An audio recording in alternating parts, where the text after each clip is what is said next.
కలుగునుగాక. దేవుని యొక్క మాటలకు మనం వెళ్ళిపోదాం.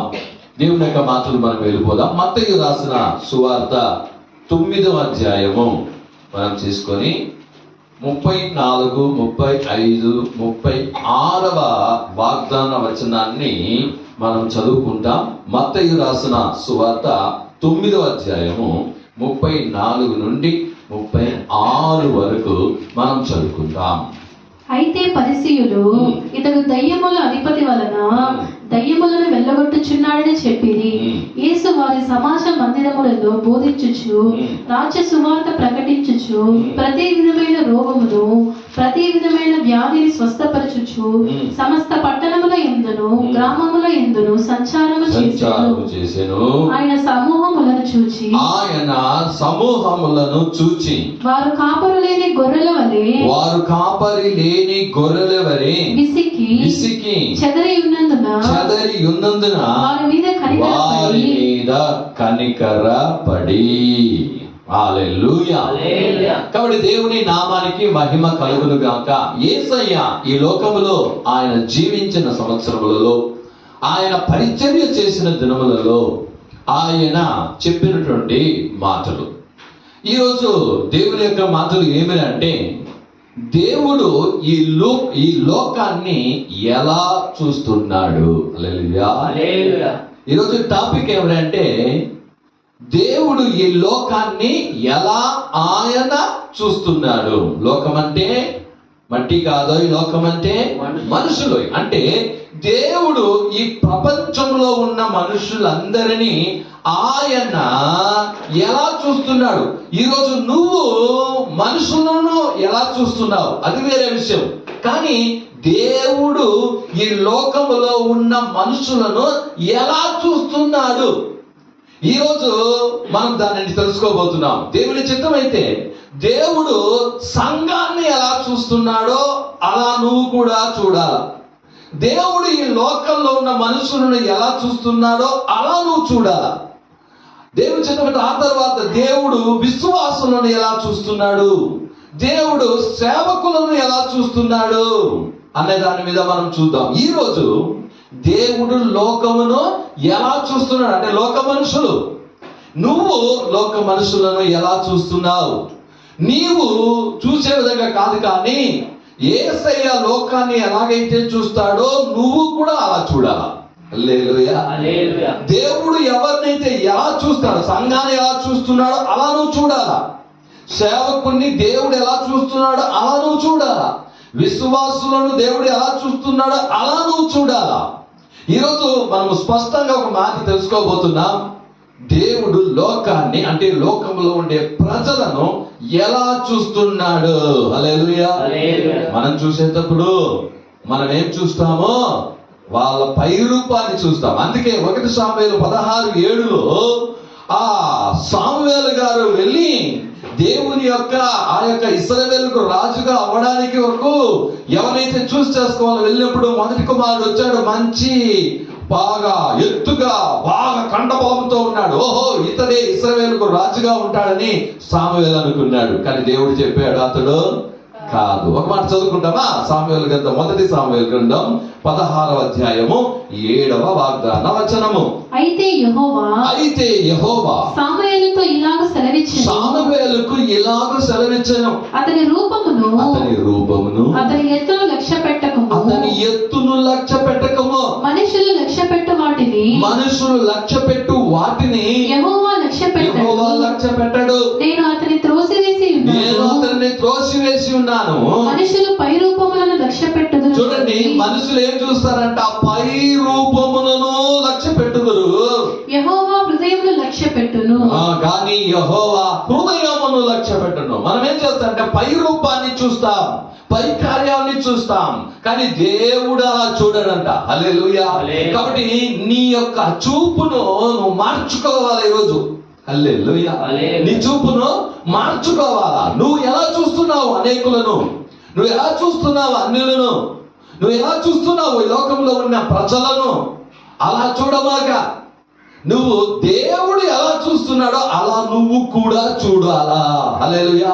సరే, దేవుడు ఎలా చూస్తున్నాడు. ఇందాక మనం మాట చదివామండి, చూడండి ఆ 9వ అధ్యాయంలో 36వ వాక్యం మాత్రం చదువుదాము. మత్తయి రాసిన సువార్త 9వ అధ్యాయంలో 36వ వాక్యాన్ని మాత్రం చదువుదాము.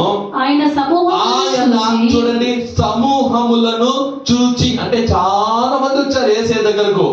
ఆ సమూహాన్ని చూసి, అంటే ఆ పెద్ద గుంపును చూచి, వారు కాపరి లేని గొర్రెల వలె విసిగి చెదరి ఉన్నందున వారి మీద కనికరపడాడు. హల్లెలూయా. ఫస్ట్ వాళ్ళని చూశాడు. ఎలా చూశాడంటే వాళ్ళు ఎలా ఉన్నారంట? కాపరి లేని గొర్రెల వలె ఉన్నారంట. ఎవరండి? కాపరి లేదు. ఇప్పుడు చూడండి, గొర్రెలు మేపే వాళ్ళు మీలో చాలా మంది ఉన్నారు. కాపరి లేకపోతే గొర్రెను వదిలిపెడితే ఆ గొర్రె ఏం చేస్తుంది చెప్పండి? ఎక్కడికెక్కడ వెళ్తుంది? దానికి ఏమైనా తెలుస్తుందా? ఎక్కడ మేయాలా, ఎక్కడికి పోవాలా, ఎక్కడికి వెళ్ళాలా, ఎక్కడికి తిరిగి రావాలా, ఎక్కడ ఏముంటుందో, గుంటలు ఉంటుందో, ఏం చేయదో తెలియదు దానికి. ఇష్టంగా అట్లా గొర్రెలుగా వదిలిపెడితే అదేం చేయదండి. మళ్ళీ అందుకే కాపరి లేని గొర్రెలు లాగున్నారంట వాళ్ళు. హల్లెలూయా. అప్పుడు కాపరి లేని గొర్రెల వరే వాళ్ళు ఉన్నారంట. చూద్దాం ఆ మాట. యోహాను రాసిన సువార్త 10వ అధ్యాయంలో 1 నుండి 7 వరకు కొన్ని మాటలను మనం చదువుకుంటాము. యేసయ్య మంచి కాపరి ఉన్నాడు. హల్లెలూయా. యేసయ్య ఎలాంటి ఆయన అంటే ఒక మంచి కాపరి. చదువుదామా? యోహాను రాసిన సువార్త 10వ అధ్యాయం 1 నుండి. గొర్రెల దొడ్డిలో ద్వారమున ప్రవేశింపక వేరొక మార్గమున ఎక్కువాడు దొంగయు దోచుకుని వాడనై ఉన్నాడు. ద్వారమున ప్రవేశించువాడు గొర్రెల కాపరి. అతనికి ద్వార పాలకుడు తలుపు తీయును. గొర్రెలు అతని స్వరము వినును. అతడు తన సొంత గొర్రెలను పేరు పెట్టి పిలిచి వాటిని వెలుపలికి నడిపించును. మరియు అతడు తన సొంత గొర్రెలన్నిటినీ వెలుపలికి నడిపించినప్పుడల్లా వాటికి ముందుగా నడుచును. గొర్రెలు అతని స్వరం ఎరుగును గనుక అవి అతనిని వెంబడించును. అన్యుల స్వరము అవి ఎరుగవు గనుక అన్యుని ఎంత మాత్రమును వెంబడింపక వారి యొద్ద నుండి పారిపోవునని మీతో నిశ్చయముగా చెప్పుచున్నానని ఈ సాదృశ్యము యేసు వారితో చెప్పెను గాని ఆయన తమతో చెప్పిన సంగతులు ఎట్టివో వారు గ్రహించకపోలేదు. కాబట్టి యేసు మరలా వారితో జాగ్రత్తగా విందామా? గొర్రెలు పో ద్వారములు నేనే, గొర్రెములకు ద్వారము నేనే. నాకు ముందు వచ్చిన వారందరూ దొంగలను దోచుకుని వారనే ఉన్నారు. గొర్రెలు వారి స్వరము వినలేదు. నేను ద్వారమును. నా ద్వారా ఎవడైనా లోపల ప్రవేశించిన ఎడల వాడు రక్షింపబడిన వాడి లోపలికి పోవచ్చు, బయటికి వచ్చుచు మేత మేయుచుండును. హల్లెలూయా. యేసయ్య చెప్పాడు, నేను గొర్రెలకు మంచి కాపరిని. హల్లెలూయా. మంచి కాపరి తన గొర్రెల కొరకు తన ప్రాణాన్ని ఏం చేస్తుందంట? పెడుతున్నాడు. కాబట్టి యేసయ్య గొర్రెలు అంటే ఎవరండి? మనుషులు అందరి కొరకు తన ప్రాణాన్ని కల్వారి శిలువలో ఏం చేశాడండి? ఆయన పెట్టాడు. అప్పుడు జన సమూహం అంతా వచ్చి చూశాడు. ఆ జన సమూహాన్ని చూచి చేశాడు, ఒక మాట చెప్పాడు, వీళ్ళందరూ ఎలా ఉన్నారంటే కాపరి లేని గొర్రెలుగా ఉన్నారు. హల్లెలూయా. కాపరి లేని గొర్రె అంటే ఏ పులి ఎప్పుడైనా ఏం చేస్తుంది? కొట్టి తినేస్తుంది. దొంగ వచ్చి దొంగలను తీసుకొని వెళ్ళిపోతాడు. ఎన్ని కార్యాలు ఉంటాయో చూడండి. ఈ రోజు ఈ లోక జనాలను చూసినప్పుడు వీరు కాపరి లేని గొర్రెలు వలె ఉన్నారే అని చూశారు. ఈ రోజు లోక జనులను నువ్వు ఎలా చూస్తున్నావు? నువ్వు ఎలాంటి చూపుతో నువ్వేం చేస్తున్నావో నువ్వు చూస్తున్నావు. యేసయ్య వాళ్ళని చూశాడు. వాళ్ళని చూసి కాపరి లేని గొర్రెల వల్లే వీరు ఉన్నారే అని చూపి ఏం చేశాడంట? అక్కడ చూశాడు. దేవుని జనులారా, రెండవదిగా అక్కడ చూసినప్పుడు మత్తయి రాసిన సువార్తకు వచ్చేద్దాం. 9:36లో వారు కాపరి లేని గొర్రెల వలె విసిగి ఏమైపోయినారంట? విసిగిపోయి ఉన్నారంట వాళ్ళందరూ. ఏమి? వాళ్ళ జీవితాల్లో విసుగు, అనేక కార్యాల వల్ల విసుగు. ఈ రోజు వ్యాధి వలన కొంతమందికి విసుగు, కొంతమంది వాళ్ళ కుటుంబంలో ప్రాబ్లం వల్ల కొంచెం విసుగు. వాళ్ళు విసిగిపోయి ఉన్నారు. ఏమి దారి తెల్ల. చూడండి, కాపరి లేకపోతే ఏం చేస్తుంది? గొర్రె ఎటు పోవాలో తెలీదు, ఏది గొయ్యో తెలీదు, ఏది అడిగో తెలీదు, ఎక్కడ కాపుదల ఉంటుందో తెలీదు. విసిగి. ఈ రోజు జనులు కూడా ఎలా ఉన్నారంట? విసిగిపోయి ఉన్నారంట. హల్లెలూయా. యేసయ్య వాళ్ళని చూస్తున్నాడు, వీళ్ళు విసిగిపోయి ఉన్నారయ్యా. వాళ్ళ జీవితాల్లో ఎటు వెళ్ళాలో తెలియక, ఏం చేయాలో తెలియక, ఈ దారి మంచిదనుకొని వెళ్ళి, ఇది చేస్తే మంచిదనుకొని వెళ్ళి చేసి చేసి చేసి చేసి దానివల్ల బాధ, వేదన, దుఃఖము, కన్నీరు, పోరాటం, అవమానము, నిందలు ఇవన్నీ చేసి చేసి వచ్చి వాళ్ళ జీవితంలో వాళ్ళు విసిగిపోయి ఉన్నారు. చూడండి దేవుడు ఎలా చూస్తున్నాడు, మనం ఎలా చూస్తున్నాం ఈ లోకంలో ఉన్న జనాలను. వాళ్ళ పాపులు. వాళ్ళకంటే దేవుడు ఎప్పుడు కూడా వాళ్ళని పాపులు అని పిలవలే. హల్లెలూయా. ఏమంట? మనం చూసేటప్పుడు ఏం చూస్తాం అంటే వాళ్ళు చేసే తప్పులనే చూస్తాం, వాళ్ళు చేసే పాపాలనే చూస్తాం. వాడా తాగుబోతు, వాడా ఇట్లాంటి వాడు, వాడా అలాంటి వాడు అని పై కార్యాన్నే చూస్తాం. కానీ యేసయ్య చూస్తున్నాడు, వాళ్ళు విసిగిపోయి ఉన్నారు. ఏమంటే వాళ్ళు మొదట చూస్తున్నాడు, వాళ్ళు విసిగిపోయి చెదరి ఉన్నందున, చెదరిపోయి ఉన్నారు. హల్లెలూయా చెప్పండి. ఏమంట? చెదరిపోయి ఉన్నారు. ఏంటి చెదరిపోయినా అంటే వాళ్ళందరూ దేవుని పిల్లలే. వాళ్ళని చెదరగొట్టేసినాడు. ఎవరు? సాతాను వాళ్ళని చెదరగొట్టేసినాడు. హల్లెలూయా. ఒక మాట చదువు, అద్భుతమైన మాట. యోహాను రాసిన సువార్త 11వ అధ్యాయము 52వ వాక్యాన్ని మనం చదువుకుంటాం. 11:52. యేసు ఆ జనము కొరకును, ఆ జనము కొరకు మాత్రమే కాక, ఆ జనము కొరకు మాత్రమే కాక, చెదరిపోయిన దేవుని పిల్లలను. చూడండి అద్భుతంగా చెప్తున్నాడు, చెదరిపోయిన దేవుని పిల్లలు. అప్పుడు వీళ్ళంతా ఎవరండి? ఏమని చెప్తున్నాడు ఇక్కడ దేవుడు? వాళ్ళ పాప ఏం చెప్తున్నాడా? లేదు, దేవుని పిల్లలు, చెదరిపోయిన దేవుని పిల్లలను ఏకముగా సమకూర్చుటకును, ఏకముగా సమకూర్చుటకును చావనై ఉన్నాడని ప్రవచించి, చావనై ఉన్నాడని ప్రవచించి. యాజకుడు ఇక్కడ ఏం చేస్తున్నాడంటే ప్రవచనం చెప్తున్నాడు. ఇది ఆయన సొంత మాటలు కాదు. హల్లెలూయా. యేసు ఈ లోకానికి ఎందుకు వచ్చాడో ఒక ప్రవచనం చెప్తున్నాడు. ఏంటి అంటే యేసు వచ్చి ఇశ్రాయేలీయుల కొరకు మాత్రము రాలేదు, ఇశ్రాయేలు జనుల కొరకు మాత్రం రాదు. ఏదో ఒక వంశాన్ని కొరకు, ఏదో ఒక దేశాన్ని కొరకు, ఏదో నిర్దిష్టమైనటువంటి ఒక దేశాన్ని కొరకు యేసయ్య రాలేదు. హల్లెలూయా. అక్కడ అద్భుతంగా చెప్పబడిన మాట 52వ వాక్యంలో మనం చదువుకున్నట్టయితే, యేసు ఆ జనముల కొరకును, ఆ జనముల కొరకు మాత్రమే కాక చెదరిపోయిన దేవుని పిల్లలను ఏకముగా సమకూర్చుటకును చావనై ఉన్నాడు. హల్లెలూయా. అప్పుడు చెదరిపోయారు దేవుని పిల్లలు అందరూ. దేవుడు సృష్టించినటువంటి పిల్లలే అండి. ఈ లోకంలో ఉన్న ప్రతి ఒక్కరు కూడా దేవుని పిల్లలే. దేవుడు తన స్వరూపంలో, తన రూపంలో ఏం చేశాడంట? మనిషిని సృష్టించాడు.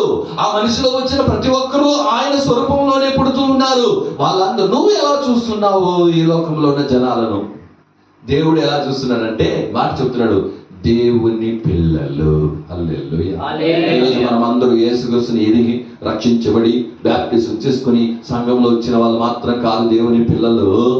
ఆయన చెప్తున్నాడు అందరూ. చూడండి ఇప్పుడు ఎంత స్పష్టంగా ప్రవచనంగా యేసయ్య అతని నోట్లో చెప్పిస్తున్నాడు. చెదరిపోయిన దేవుని పిల్లలందరినీ ఏకము చేయడానికి. హల్లెలూయా. అంటే దూరం వెళ్ళిపోయిన దేవుని వదిలి వాళ్ళందరినీ తిరిగి దగ్గరకు తీసుకొచ్చేదానికి యేసయ్య వచ్చి శిలువలో ఏం చేశాడంట? మరణము చనిపోయాడు మన కొరకు. అప్పుడు చెదరిపోయడానికి కారణం ఏంటి చూద్దాము. అదే యోహాను రాసిన సువార్త 10వ అధ్యాయంలో 12వ వాక్యం చదివినప్పుడు చెదరిపోవడానికి కారణం ఏంటి అని రాయబడింది. చూడండి 10వ అధ్యాయంలో 12వ వాక్యము. జీతగాడు గొర్రెల కాపరి కాడు గనక, జీతగాడు గొర్రెల కాపరి కాడు గనక, గొర్రెలు తనవి కానందున, గొర్రెలు తనవి కానందున, తోడేలు వచ్చుట చూచి, తోడేళ్లు వచ్చుట చూచి, గొర్రెలను విడిచిపెట్టి పారిపోవును. తోడేలు ఆ గొర్రెలను పట్టి చెదరగొట్ట తోడేలు చెదరగొట్టేసిందంట. హల్లెలూయా. తోడేలు ఎవరండి? సాతాను.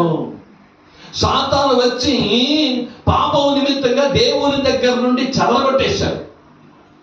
చెదరిపోయిన దేవుని ప్రజలను తిరిగి సమకూర్చాలని యేసయ్య ఈ లోకానికి వచ్చాడు. హల్లెలూయా. దాని కొరకు తన ప్రాణాన్ని సిలువలో యేసయ్య ఏం చేశాడంట? పెట్టాడు. ఈరోజు బాగా తెలుసుకోవాలా, దేవుడు ఈ లోక ప్రజలను ఎలా చూస్తున్నాడో అలా నువ్వు చూడాలా.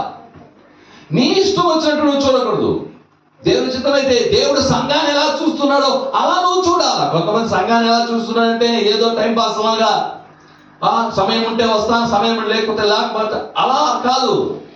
నువ్వు సంఘాన్ని ఎలా చూస్తున్నావు, నువ్వు చూసే విధంగా కాదు, దేవుడు సంఘాన్ని ఎలా చూస్తాడో అలా నువ్వు కూడా చూడాలి. ఈరోజు ప్రజలను దేవుడు ఎలా చూస్తున్నాడు అంటే, నా పిల్లలు ఏం చెప్తున్నాడు, అందరూ నా పిల్లలే. హల్లెలూయా. అందరూ నా పిల్లలే. వాళ్ళు చెదరిపోయి ఉన్నారు. ఈరోజు చెదరగొట్టినవాడు ఎవడు? సాతానుడు. తోడేలు వాళ్ళని చెదరగొట్టేశాడు, నా దగ్గర నుండి చెదరగొట్టేశాడు. నేను తిరిగి వాళ్ళని ఏం చేస్తాను, పోగు చేయడానికి వచ్చాను. హల్లెలూయా. చూడండి, దేవుడు ఎలాగైతే ఇదో చూస్తాడు అలా మనం చూడాలి. ఆ 9వ అధ్యాయంలో మత్తయి రాసిన సువార్తలో మనం 36వ వాక్యంలో చూసినప్పుడు చూడండి, వారు విసిగి చెదరి ఉన్నందున, ఎలా అంట, విసిగిపోయినారంట. జీవితంలో విసుగు. హల్లెలూయా. ఇంకెందుకు నేను బ్రతకడం అని విసుగు పుట్టేసింది వాళ్ళ జీవితంలో. వాళ్ళు చెదరిపోయి ఉన్నారు. నేనేం చేస్తానంట, వాళ్ళని ఏకం చేస్తాను. చూడండి, చెదరి విసిగి చెదరి ఉన్న అందున ఆయన వారి మీద కనికరపడి, హల్లెలూయా, వాళ్ళ మీద దేవుడు ఏం చేస్తున్నాడంట, కనికరపడుతున్నాడంట, కృప చూపిస్తున్నాడంట, దయ చూపిస్తున్నాడంట. నువ్వు వారి మీద కనికరం చూపిస్తున్నావా? హల్లెలూయా. ఆయన చూపులో ఏముందంటే కనికరం ఉంది. ఆయన మనసును చూసిన విధంగా చూడడం లేదు. చూద్దాం, మత్తయి రాసిన సువార్త 14వ అధ్యాయము 14వ వాగ్దాన వచనాన్ని చూద్దాం. 14 యేసయ్య జనాలను ఎలా చూస్తున్నాడు, ఏమని చూస్తున్నాడు? మొదట వాళ్ళు గొర్రెలు, కాపరి లేని గొర్రెల వరి విసిగి చెదరి ఉన్నందున వారి మీద కనికరపడి అని రాయబడింది. మత్తయి 14 కూడా చదువుదాం. ఆయన వచ్చి ఆ గొప్ప సమూహమును చూచి, వారి మీద కనికరపడి వారిలో రోగులైన వారిని స్వస్థపరచెను. హల్లెలూయా. చూడండి, కనికరపడి ఏం చేశాడంట వాడు? ఆయన అదో నా నామం వల్ల, కాబట్టి కనికరపడి వారందరినీ స్వస్థపరిచాడంట. హల్లెలూయా. జనులు చాలా మంది యేసుని వెతుకుని వచ్చారంట. వాళ్ళందరూ ఎవరంట? వ్యాధులు. ఏమి? అనేకమైనటువంటి వ్యాధులు. వాళ్ళ మీద ఏం చేశాడంట? కనికరపడి. ఏం చేశాడంట? కనికరపడి వాళ్ళందరినీ ఏం చేశాడంట? స్వస్థపరిచాడు. యేసయ్య అందరినీ స్వస్థపరిచే దేవుడు. ఆమేన్. హల్లెలూయా. అదే మత్తయి రాసిన సువార్త 15వ అధ్యాయము 32వ వాక్యం. 15:32.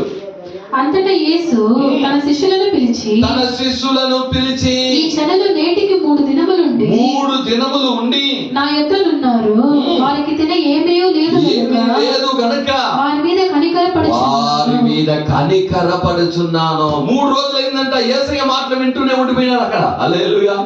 ఎన్ని రోజులండి? 3 రోజులు. నీళ్లు లేవు, ఆహారం లేదు, ఎక్కడికి పోలా, అక్కడే ఉండిపోయినారు. యేసు వాళ్ళని చూసి కనికరపడ్డాడంట. కనికరపడి వాళ్ళకి ఏం చేశాడంట? 3 రోజులు నా దగ్గరనే ఉన్నారయ్యా, వీరిని పస్తులుగా పంపించడం నాకు ఇష్టం లేదు, వీళ్ళకి ఆహారం పెట్టండి. హల్లెలూయా. అందుకే ప్రపంచంలో ఉన్న ప్రతి ఒక్క జనాలకు దేవుడు ఆహారం పెడుతున్నాడు. హల్లెలూయా. ఎప్పుడైనా ఆలోచించారా? కోట్లు, మిలియన్ జనాలు ఉన్నారు, వీళ్ళకి అందరికి ఆహారం ఎక్కడి నుండి దొరుకుతుందయ్యా? ఎంతమందికి ఎంత ఆహారం కావాలో ఆలోచించండి. మన భారతదేశంలో చూసుకుంటే 140 కోట్లు అయిపోయినారు జనాలు. మిలియన్ జనాలు ఉన్నారు ప్రపంచంలో. వీళ్ళకి అందరికీ ఆహారం ఎక్కడి నుండి వస్తుంది? ఆహారం దొరుకుతా ఉంది. హల్లెలూయా. ఎందువల్ల తెలుసా?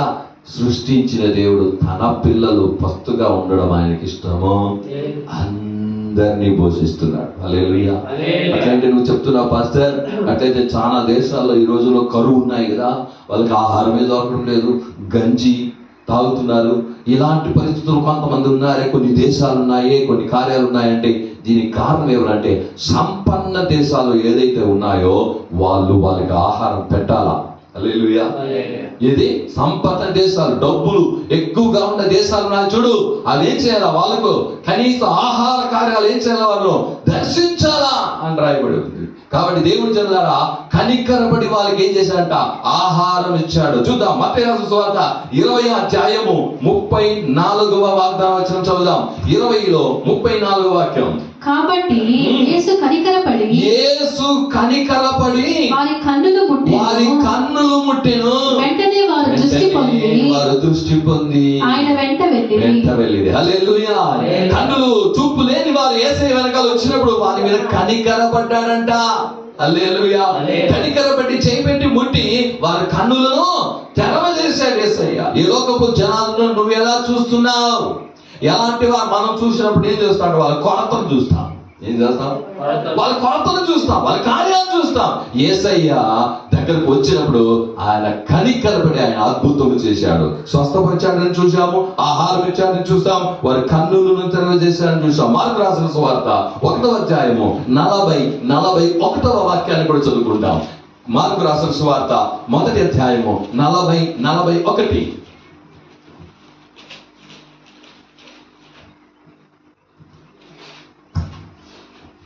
ఒక కుష్ఠరోగి ఆయన ఎదుటకు వచ్చి ఆయన ఎదుట మోకాళ్ళుని నీకు ఇష్టమైతే నన్ను శుద్ధిగా చేయగలని ఆయనతో చెప్పి ఆయనను వేడుకొనగా ఆయన కనికరపడి చేయి చాపి వానిని ముట్టి నాకిష్టమే నీవు శుద్ధుడవు కమ్మని వానితో చెప్పారు. ఒక కుష్ఠరోగి వచ్చి మోకరించాడు. హల్లెలూయా. కుష్ఠరోగి అంటే నా కాలంలో ఎవరండి? చూసిన వెంటనే రాళ్లతో కొట్టి చంపేస్తారు. ఎందుకంటే కుష్ఠరోగి ఇంకొకరికి అంటువ్యాధి. అది అంటువ్యాధి. కుష్ఠరోగం వచ్చేసిందంటే ఇంక అంతే. వాళ్ళని తీసుకొని వెళ్ళి ఒక పెద్ద గుహలో అక్కడ కొండలో వదిలేస్తారు. తిరిగి రాకూడదు. ఎవరైనా ఊరుకోవడం లోపలికి వస్తే వాళ్ళను రాళ్లతోనే కొట్టి చంపేస్తారు. ఎవరు ముట్టరు, వాళ్ళ దగ్గరకు రాలేరు. హల్లెలూయా. కానీ యేసయ్య ఏం చేశాడు? కుష్ఠరోగిని ముట్టి. చూడండి. హల్లెలూయా. యేసయ్య ఆయన ప్రేమ, కనికరము, దయ, జాలిగల దేవుడు. ఆయన పిల్లని, ఆ కుష్ఠరోగి కూడా ఎవరు? ఆయన కుమారుడే. ఆయన సృష్టించినటువంటి యొక్క పిల్లవాడే. దేవుని పిల్లలు. దేవుడు ముట్టి కుష్ఠరోగిని శుద్ధం చేశారంట. హల్లెలూయా. అప్పుడు వ్యాధులను దేవుడు స్వస్థపరుస్తున్నాడు, ఆహారం దేవుడు దయచేస్తున్నాడు, కన్నులను తెరవజేస్తున్నాడు, శుద్ధీకరిస్తున్నాడు. హల్లెలూయా. అన్ని అశుద్ధమైన కార్యాలను ఏం చేస్తున్నాడంట? ముట్టి శుద్ధీకరణ చేస్తున్నాడు యేసయ్య. వాళ్ళని ఎలా చూస్తున్నాడో చూడండి దేవుడు. వాళ్ళు ఎలాంటి వారై ఉన్నాడో చూడండి. వాళ్ళ కుష్ఠరోగ కార్యాలను చూడలే. వాళ్ళు మన నాకు అంటుకుంటుందని చూడలే. మనకంతా మదర్ తెరీసా బాగా తెలుసు. హల్లెలూయా. ఆయన పరిచర్య చేసినటువంటి కార్యం అద్భుతమైనటువంటి కార్యం. చిన్న పిల్లలను, భయంకరమైన స్థితిలో ఉన్నటువంటి వారిని అందరినీ ముట్టి ఏం చేసిందంట? ఆయన పరిచర్య చేసింది. హల్లెలూయా. వాళ్ళందరూ ఎవరు? దేవుని పిల్లలే. హల్లెలూయా. చూద్దాం. మార్కు రాసిన సువార్త 6వ అధ్యాయము 34వ వాక్యాన్ని కూడా చదువుదాం. 6:34. గనుక యేసు వచ్చి ఆ గొప్ప జన సమూహమును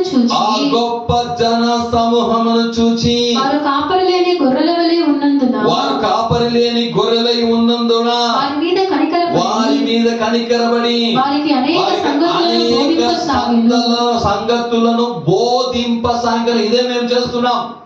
హల్లెలూయా. అక్కడ అనేక మంది దేవుని వెతుకొని వచ్చినప్పుడు వారు కాపరి లేని గొర్రెల వలె ఉన్నారని అనేక సంగతులను దేవుడు బోధించాడు. హల్లెలూయా. బోధించాడు. ఏంటి? మనిషి ఎందుకు పుట్టాడో తెలియడం లేదు. ఈ లోకంలో మనిషి ఎందుకు బతుకుతున్నాడో తెలియదు. ఎందుకు బ్రతకాలని తెలియడం లేదు. ఎందుకు చస్తున్నాడో తెలియడం లేదు. వారి జీవితం ఎలా ఉందంటే వేదన, దుఃఖంతో ఎందుకురా పుట్టాను, ఎందుకురా బ్రతకాలా, ఎలా బ్రతకాలా, ఎలా ఉండాలా, ఎందుకు చచ్చిపోతున్నారు జనాలు, ఎక్కడ పోతుంది, ఏమీ అర్థం కాలా. హల్లెలూయా. యేసయ్య ఏం చేశాడంటే వాళ్ళను బోధించాడు. ఏం చేశాడంట? వారి మీద కనికరపడి. ఏం చేశాడంట? కనికరపడి బోధించాడు. నువ్వేం చేయాలంట? అన్ని జనం చూసి వాడు ఇలాంటి వాడు, అలాంటి వాడు, అలాంటి చేసేవాడు, ఇలాంటి నువ్వు బోధించు. ఏమి? వాళ్ళని చూసి ఒక మాట చెప్పు, నువ్వు కూడా దేవుని యొక్క కుమారులే, పిల్లలే. హల్లెలూయా. స్త్రీలను చూసి మీరు దేవుని కుమార్తెలు, మీరు దేవుని కుమారులయ్యా అని చెప్పండి. చెప్పి వాళ్ళకు దేవుని మాటలు ఏం చేయి? బోధించు. యేసయ్య ఏం చేశాడంట? వాళ్ళని బోధించాడు. చూద్దాం. లూకా రాసిన సువార్త 7వ అధ్యాయము 13వ వాక్యం చదువుదాం. 7:13 లూకా. ప్రభువు ఆమెను చూచి ఆమె యందు కనికరపడి 7 వద్ద ఆమెతో చెప్పి దగ్గరకు వచ్చు పాడెను ముట్టగా మోయించున్న వారు నిలిచిరి. ఆయన చిన్నవాడా నెమ్మది నీతో చెప్పుచున్నాననగా ఆ చనిపోయిన వాడు లేచి కూర్చుండి మాట్లాడసాగాను. ఆమేన్, హల్లెలూయా.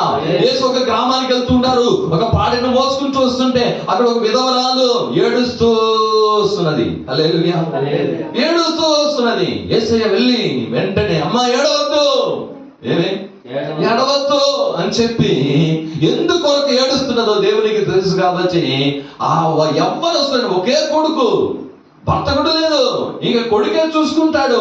కొడుకే నాకు అంతా బ్రతుకుతున్నా జీవితంలో మరణం వచ్చేసింది కొడుకు, ఇంకా నేను ఎందుకు బ్రతకాలా? ఆమె బహు దుఃఖములో మునిగిపోయింది. హల్లెలూయా. దేవుడు వెళ్ళి ఏడవద్దు. హల్లెలూయా.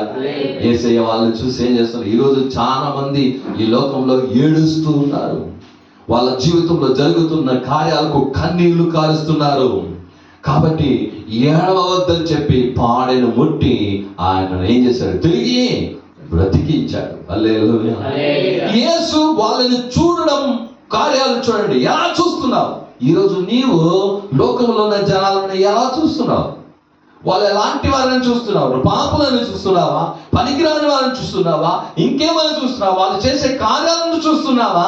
కానీ దేవుడు ఈ లోకంలో ఉన్న జనాలను ఎలా చూశాడో తెలుసుకో. హల్లెలూయా. నీవు కూడా అలా చూడు. హల్లెలూయా. చూద్దాం ఇంకొక మాట. మత్తయి రాసిన సువార్తలో 9వ అధ్యాయంలో 13వ వాక్యాన్ని మనం చదువుకుంటాం. 9:13 మత్తయి రాసిన సువార్త. అయితే నేను పాపులను పిలువవచ్చుని గాని నీతిమంతులను పిలువ రాలేదు గనుక కనికరమనే కోరుచున్నాను గాని బలిని కోరను. వాక్యమేమిటో మీరు వెళ్ళి నేర్చుకోనని చెప్పాను. కనికరాన్ని దేవుడు కోరుకుంటున్నాడు. అంటే లోకము మీద ఉన్న జనుల మీద యేసయ్య కనికరం చూపించినట్లు నీవు కూడా లోకములో ఉన్న వారి మీద కనికరం చూపించాలా. ఒక హల్లెలూయా. నువ్వు ఎలా చూస్తున్నావు వారిని? వాళ్ళ దగ్గర కనికరం లేకుండా నువ్వు ఏం చేస్తున్నావు? ఉంచున్నావా? కఠినంగా ఉంచున్నావా? నువ్వు వాళ్ళ పట్ల ఎలా ఉంచున్నావు? ఎలా చూస్తున్నావు వారిని? కానీ యేసయ్య ఎలా చూశాడండి? నీవు కూడా వారిని ఏం చేయాలంట? అలా చూడు. నీకు ఇష్టం వచ్చినట్టు చూడొద్దు, నీకు నచ్చిన కార్యాలు చూడొద్దు. ఈరోజు మనుషులు యేసయ్య ఒక్కొక్కసారి యేసయ్య దగ్గరికి ఏం చేసినాడు? ఒక వ్యభిచారం చేత పట్టబడిన స్త్రీని పట్టుకొని వచ్చారు. హల్లెలూయా. తీసుకొచ్చి యేసు ప్రభు దగ్గర ఏం చెప్పాడు? యేసయ్య ఈమె వ్యభిచారం చేస్తుండగా మేము పట్టుకుని వచ్చితిమి. మోసే చెప్పాడు కదా రాళ్లతో కొట్టమని. నీవేం చెప్తావు అన్న? వాళ్ళందరూ ఆమెను ఏం చూశారంటే, ఎలా చూశారంట? వ్యభిచారం చేసే పాపి అయిన స్త్రీ అలానే చూశారు. కానీ యేసయ్య ఆయన చూడలేదు అలా. హల్లెలూయా. గమ్ముని తల ఉంచుకొని ఏ మాట మాత్రం మాట్లాడకుండా ఏదో ఏం చేశాడు? రాస్తూ. వాళ్ళు అడుగుతూ ఉన్నట్టే మీరు చెప్పిన మాట నిజమయ్యా, ఆమె పాపం చేసింది కదా, పాపం చేసింది కాబట్టి పాపం చెయ్యని వాళ్ళు మొదటి రాయి వేయండి అని రాస్తూ ఉన్నారు. అందరూ చిన్న వాళ్ళు మొదలుకొని పెద్దవాళ్ళ వరకు రాళ్ళు పారేసి వెళ్ళిపోయారంట. అప్పుడు యేసయ్య లేచి ఆమె చూసి చెప్పాడు. ఆమె చూసి ఏం చేశాడు? వ్యభిచారిని పిలిచాడా? పాపి అయిన స్త్రీని పిలిచాడా? నో. ఏం చెప్పాడు? ఏమ్మా ఎవరు నిన్ను కొట్టలేదా? లేదయ్యా, నేను కూడా నేను కొట్టను. హల్లెలూయా. యేసుక్రీస్తు కొట్టడానికి రాలా. యేసుక్రీస్తు కొట్టడానికి రాలా. యేసుక్రీస్తు నీ పాపానికి నిమిత్తం నీకు దండన ఇవ్వడానికి రాలా. నిన్ను ప్రేమించి నిన్ను క్షమించడానికి వచ్చాడు. హల్లెలూయా. నీ జీవితాన్ని బాగు చేయడానికి వచ్చాడు. నీలో ఉన్నటువంటి అన్ని పాప కార్యాలను తీసివేయడానికి. ఆయన పాపులను ప్రేమిస్తున్నాడు, పాపాన్నో ఆయన ఏం చేస్తున్నట్టు తిరస్కరిస్తున్నాడు. నేను ప్రేమిస్తున్నామా, కానీ నీ లోపల పాపం ఉంది చూడు, దాన్ని తీసే. అందుకే ఆ పాపం చూసి చెప్పాడు, ఇక వెళ్ళు, ఇక మీద పాపము చెయ్యరు. హల్లెలూయా. ఈరోజు లోకంలో ఉన్న వాళ్ళు ఆ పాపి అయిన స్త్రీని లోకంలో ఉన్న వాళ్ళు చూస్తే ఎలా చూస్తారు? వెంటనే ఆమె ఇలాంటి స్త్రీ. చూద్దాం చివరిగా ఒక మాట చదువుకొని మన ప్రాథమిక లూకా రాసిన సువార్త 7వ అధ్యాయము 36 నుండి 39 వరకు.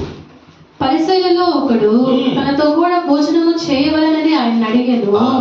ఆయన ఆ పరిసయ్యుని ఇంటికి వెళ్ళి భోజన పంక్తిని కూర్చుండగా ఆ ఊరిలో ఉన్న పాపాత్మురాలైన ఒక స్త్రీ పాపాత్మురాలైన ఒక స్త్రీ యేసు పరిసయ్యుని ఇంట భోజనమునకు కూర్చున్నాడని తెలుసుకొని ఒక బుడ్డిలో అతరు తీసుకొని వచ్చి వెనుక తట్టు ఆయన పాదముల యందు నిలవబడి ఏడ్చుచు కన్నీళ్లతో ఆయన పాదములను తడిపి తన తల వెంట్రుకలతో తుడిచి ఆయన పాదములను ముద్దు పెట్టుకొని ఆ అతరు వాటికి పూసెను. అయినను ఆయనను పిలిచిన పరిసయ్యుడు చూచి ఈయన ప్రవక్త అయిన ఎడల తను ముట్టుకొనిన ఈ స్త్రీ ఎటువంటిదో ఎరిగి ఉండును ఇది పాపాత్మురాలని తనలో తానని కనను. హల్లెలూయా. యేసుక్రీస్తు పరిసయ్యుని ఇంటికి భోజనానికి వెళ్ళినప్పుడు ఒక పాపి అయిన స్త్రీ పరిగెత్తుకొని వచ్చి ఏడ్చుచు హల్లెలూయా యేసుక్రీస్తు పాదములకు కన్నీరు వేసి తన తల వెంట్రుకలతో తుడుస్తూ ఉంది. దాన్ని చూసిన వాళ్ళందరూ అయ్యయ్యో ఈ పాపి అయిన స్త్రీ వచ్చి ఏం చేస్తాడు, ఆయన్ను ముట్టుకుంటా ఉంది. ఈయన ప్రవక్త అయితే ఈమె ఎవరో, ఈమె పాపి అయిన స్త్రీ అని ఆమెకు తెలియాలి కదా మనసులో అనుకున్నారంట. వెంటనే యేసయ్య చెప్పేశాడు హల్లెలూయా. వాళ్ళందరూ ఆమెను ఎలా చూశారు, పాపి అయిన స్త్రీ. కానీ యేసయ్య ఎలా చూశాడు హల్లెలూయా. ఏంటి యేసయ్య ఎలా చూశాడు చూడండి. ఏమయ్యా మీ ఇంటికి వచ్చినప్పుడు కాళ్ళు కడుక్కోడానికి నీళ్లు కూడా ఇవ్వలే నువ్వు, ఏలా ఈమైతే అత్తరితో నన్ను ఏం చేసింది, అభిషేకించిందయ్యా. నువ్వు నన్ను ముద్దు పెట్టుకోలేదు, వచ్చినప్పటి నుండి నా పాదాలు ముద్దు పెట్టడం ఈమె మానలేదే. ఈమె నన్ను బహుగా ప్రేమిస్తున్నది. చూడండి ప్రేమను చూశారు యేసయ్య, పాపమును చూడలే. హల్లెలూయా. అప్పుడు యేసయ్య దేవుడు లోకాన్ని ఎంతగానో ప్రేమిస్తున్నాడు కాగా ఆయన ద్వితీయ కుమారుడుగా పుట్టిన వారిని విశ్వాసం ఉంచువాడు ఎవడో నశించకుండా నిత్య జీవం పొందుటగా ఆయన మనకు అనుగ్రహించనండి. యోహాను రాసిన సువార్త 3:16 రాయబడింది, ఆయన లోకమును ఎంతో ప్రేమించెను. లోకం అంటే మంది కాదు, లోకం అంటే మనుషులను ఆయన ఎంతో ప్రేమిస్తూనే ఉన్నాడు. హల్లెలూయా. నువ్వు లోకాన్ని ఎలా చూస్తున్నావు, దేవుడు లోకాన్ని ఎలా చూస్తున్నాడు. దేవుడు ఈ లోకంలో ఉన్న ప్రతి ఒక్కరిని ప్రేమిస్తున్నాడు. ప్రతి ఒక్కరు ఆయన పిల్లలే. హల్లెలూయా. నువ్వు ఈయన ఇలా, ఆయన అలా, ఆమె ఇలాంటిది, ఆయన ఎలాంటి వాడు, ఈయన ఇలాంటి వాడు, ఆయన తాగుబోతుడు, ఈయన ఇది చూడకుండా ఇది చూస్తున్నా, ఇది నువ్వు చూసే చూపు. కానీ నా యేసయ్య చూసే చూపు ఏదో తెలుసా, ఇతడు కూడా నా కుమారుడే, ఈమె కూడా నా కుమార్తె, ఈమె కోసమే నేను వచ్చాను, ఈయన కోసమే నేను వచ్చాను, ఈమె కోసమే నా ప్రాణం ఇచ్చాను, ఈయన కోసమే నా రక్తం కార్చాను. హల్లెలూయా. మీరు చదివిపోయి ఉన్నారు నా దగ్గరకు చేర్చుకోండి. ఈరోజు లోకాన్ని నువ్వు ఎలా చూస్తున్నావు, యేసయ్య వాళ్ళని ఎలా చూస్తున్నాడు. ఈరోజు మనం చూసాం, యేసయ్య వాళ్ళ మీద కనికరపడ్డాడు, వాళ్ళని ప్రేమించాడు, వాళ్ళని స్వస్థపరిచాడు, వారిని ముట్టాడు, వారిని శుద్ధీకరించాడు, వారికి ఆహారం ఇచ్చాడు, వారికి బోధించాడు. హల్లెలూయా. కాబట్టి నీవు ఈ రోజు నుండి లోకాన్ని నువ్వు చూసే విధంగా చూడకుండా యేసయ్య లోకాన్ని చూసే విధంగా చూడు. హల్లెలూయా. నీ చూపు, నీ ఆలోచన మారాలి. హల్లెలూయా. నీ చూపు, నీ ఆలోచన, నీ తలంపు మారాలా. నువ్వు చూడొద్దు అలా. మనిషి ఎప్పుడు చూసి ఏదా చూస్తాడండి, వాడు తప్పుదా చూస్తాడు. మంచి చూడవు, వాడు 1,00,000 మంచి చేయని చూడవు, ఒక్క తప్పు చేయని ఆ తప్పునే ఎత్తి చూపిస్తుంది లోకం. హల్లెలూయా. ఆ పాపాన్నే ఎత్తి చూపిస్తుంది. ఎన్నో మంచి పనులు చేసి ఉంటాడు, వాటన్నిటిని వదిలేస్తుంది. కానీ యేసయ్య చూపేది వేరు. హల్లెలూయా. మన ప్రకటన గ్రంథంలో మనం చూసినట్టయితే యేసయ్య చూసేది వేరు. యేసయ్య ఫస్ట్ తాను చేసిన మంచిని చెప్తాడు. హల్లెలూయా. సాతాను ఏం చేస్తాడు, ఫస్ట్ తాను చేసిన తప్పుని చెప్తాడు, పాపాన్ని గురించి చెప్తాడు. హల్లెలూయా. అందుకే ఇక్కడ చెప్పాడు మత్తయి రాసిన సువార్త 9వ అధ్యాయంలో మనం చదువుకున్నట్టయితే 36లో వారి విసికి చెదరి ఉన్నందున వారి మీద కనికరపడి. హల్లెలూయా. ఈ లోక జనాలను చూసినప్పుడు వాళ్ళ మీద నీకేం రావాలంటే కనికరం రావాలా, ప్రేమ రావాలా, దయ రావాలా. హల్లెలూయా. వాళ్ళ కొరకు ప్రార్థన చేసే ఆ ప్రార్థన ఆ గుణము నీకు రావాలా. హల్లెలూయా. వారిని దేవుడు స్వస్థపరిచాడంట, అందరినీ స్వస్థపరిచాడంట దేవుడు. ఈరోజు దేవాది దేవుడు ఆయన ఈ లోకాన్ని ఎలా చూస్తున్నాడో అలా మనం చూద్దామా? హల్లెలూయా. హల్లెలూయా చూద్దామా? అందరూ మోకరిద్దాం. యేసయ్యా, నువ్వు చూచే విధంగా నేను కూడా ఈ లోక జనాలను చూడాలా. కాబట్టి ఆయన ప్రేమ ఎంతో గొప్పది. ఆయన ప్రేమ ఎంతో గొప్పది. ఈరోజు నీవు ఎలా చూస్తున్నావు ఈ లోకమును, ఈ లోక జనాలను ఎలా చూస్తున్నావు? కానీ యేసయ్య ఎలా చూశాడో నువ్వు అలా చూడు. అందరిని ఆయన ఎలా చూశాడు. ఈరోజు ఆయన కనికరపడ్డాడు, నువ్వు అందరి మీద కనికరపడు. అందుకని వాళ్ళు చేస్తున్నటువంటి కార్యాలు వాళ్ళు నువ్వు పోయి చేయమని చెప్పలే, అది చెప్పలే, జాగ్రత్తగా ఉండాలా. వాళ్ళ మీద కనికరపడ్డాడు. వాళ్ళందరూ దేవుని పిల్లలే. అందుకే యోహాను రాసిన సువార్త 11:52 చెదరిపోయిన దేవుని పిల్లలను ఏకముగా సమకూర్చుటకును చావనై ఉన్నాడని ప్రవచించాడు. ఏమంట? యేసుక్రీస్తు ఇశ్రాయేలుకు మాత్రం కాదు, యేసుక్రీస్తు ఏదో ఒక దేశానికి మాత్రం కాదు, ఏదో ఒక ఇశ్రాయేలుకు మాత్రం కాదు, పూర్తి ప్రపంచానికి చెదరిపోయిన దేవుని పిల్లలు వాళ్ళందరూ. సాతాను వాళ్ళని చెదరగొట్టేశాడు దేవుని దగ్గర నుండి. పాపము అనే కార్యాన్ని విత్తేసి వాళ్ళని చెదరగొట్టేసిన్నాడు. ఆ పాపాన్ని తీసివేసి తిరిగి ఆయన తన దగ్గరకు చేర్చుకోవడానికి యేసయ్య లోకానికి వచ్చాడమ్మా. ఈరోజు దేవుడు లోకాన్ని ఎలా చూస్తున్నాడు అంటే, లోక ప్రజలను ఎలా చూస్తున్నారో వాళ్ళ కార్యాలను చూడలే. వాళ్ళు విసిగిపోయి ఉన్నారే, వాళ్ళు చెదరిపోయి ఉన్నారే. నా పిల్లలు గొర్రెలు, కాపరి లేని గొర్రెలు చెదరిపోయి ఉన్నారే, వాళ్ళందరినీ ఏకం చేసుకోవడానికి నేను వచ్చాను అనేసి చెప్పాడు. ఈరోజు దేవుడు జనారా, నువ్వు వేరే వాళ్ళని ఎలా చూస్తున్నావు? వాళ్ళ కొరతలను చూస్తున్నావా? వాళ్ళ పాపకార్యాలను చూస్తున్నావా? కానీ దేవుడు మంచి దేవుడు. ఆమేన్. కాబట్టి ఆయన దగ్గర సమర్పించేసా, నేను ఇక మీద అలా చూడను. నా చూపును, నా హృదయాన్ని, నా తలంపులను మార్చుకుంటున్నా. వాళ్ళు ఎన్నన్నా చేసేవి అవన్నీ పక్కన పెట్టి, అమ్మా నువ్వు కూడా దేవుడు పిల్లవే అమ్మా, నిన్ను కూడా దేవుడు ప్రేమిస్తున్నాడమ్మా, నీ కొరకు కూడా యేసయ్య వచ్చాడమ్మా, నీ కొరకు వచ్చి రక్తం కార్చాడమ్మా అని మనం చెప్పేవారుగా ఉంటామా? కాబట్టి అలాంటి వారుగా దేవుడు ఎలాగైతే కనికరపడ్డాడో మనం కూడా జనాల వైపు చూసి కనికరపడి వాళ్ళ యొక్క శ్రమల్లో వాళ్ళు ఏ విషయంలో అయితే వాళ్ళు సోలిపోయి ఉన్నారు, ఏ విషయం అయితే వాళ్ళు విసిగిపోయి ఉన్నారో ఆ విషయం పట్ల మనం ప్రార్థన చేసే వాళ్ళకు మనం దేవుని గురించి